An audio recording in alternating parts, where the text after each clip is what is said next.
नमस्कार। आज हम भारतीय शहरी शासन के इतिहास में एक बहुत ही अहम मोड़ को समझने वाले हैं। जी हाँ, हम बात कर रहे हैं 74वें संविधान संशोधन अधिनियम 1992 की।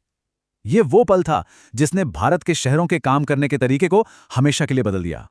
तो इस संशोधन को ना अक्सर एक मील का पत्थर या माइलस्टोन कहा जाता है। बड़ा शब्द है ना, लेकिन ये सिर्फ कहने की बात नहीं है। ये अधिनियम सच में भारत में शहरी स्थानीय शासन की बुनियाद है। इसी ने हमारे शहरों और कस्बों को एक नई पहचान दी। पर सवाल तो ये उठता है कि आखिर ये इतना जरूरी है क्यों? इसने ऐसा क्या कर दिया जो पहले नहीं हुआ था? क्या था इसमें ऐसा खास जिसने इसे इतना बड़ा बदलाव बना दिया? चलिए इसका जवाब ढूंढते हैं। और जवाब छुपा है एक शब्द में, संवैधानिक दर्जा। देखिए, इस संशोधन से पहले शहरी स्थानीय निकायों की हालत कह सकते हैं थोड़ी कमजोर थी। वो पूरी तरह से राज्य सरकारों पर निर्भर थे, उन्हें कभी भी भंग किया जा सकता था। इस संशोधन ने उन्हें एक संवैधानिक सुरक्षा दी। इसका सबसे बड़ा काम था नगर पालिकाओं को स्वशासन की संस्थाओं के रूप में मान्यता देना। अब यहाँ जो वाक्यांश है ना, स्वशासन की संस्थाएं, ये बहुत दिलचस्प है। इसका मतलब था कि शहर अब सिर्फ राज्य सरकार की एक यूनिट नहीं है, बल्कि उनकी अपनी एक पहचान है, अपने अधिकार हैं जो सीधे संविधान से मिले हैं। तो सवाल ये है कि ये संवैधानिक दर्जा दिया कैसे गया? ये सिर्फ एक कानून पास करने जैसा नहीं था। इसके लिए तो भारतीय संविधान में ही बड़े बदलाव करने पड़े। तो चलिए आगे बढ़ते हैं और देखते हैं कि इसकी बनावट कैसी थी। इस संशोधन ने संविधान में सोचिए एक पूरा का पूरा नया हिस्सा, एक नया चैप्टर ही जोड़ दिया। भाग 9A। ये कोई छोटी मोटी बात नहीं है। संविधान में एक पूरा नया हिस्सा जोड़ना दिखाता है कि शहरी शासन को कितनी गंभीरता से लिया जा रहा था। ये एक बुनियादी ढांचागत बदलाव था। लेकिन सिर्फ एक नया हिस्सा बना देना तो काफी नहीं था, है ना? इन नई स्वशासन की संस्थाओं के काम क्या होंगे? यहीं पर एंट्री होती है 12वीं अनुसूची की। इसे भी संविधान में जोड़ा गया और ये कह सकते हैं इन नगरपालिकाओं के लिए कामों और जिम्मेदारियों की एक लिस्ट है। इस 12वीं अनुसूची में कुल 18 विषय हैं और ये विषय हमारे रोजमर्रा की शहरी जिंदगी से कितने जुड़े हैं।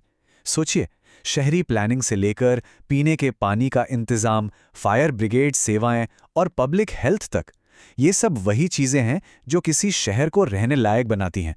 तो इन जिम्मेदारियों को संवैधानिक रूप से लिस्ट करना एक बड़ा कदम था। ठीक है, तो अब हमारे पास संवैधानिक दर्जा है, जिम्मेदारियों की एक लिस्ट भी है। लेकिन भारत का हर शहर तो एक जैसा नहीं होता है ना।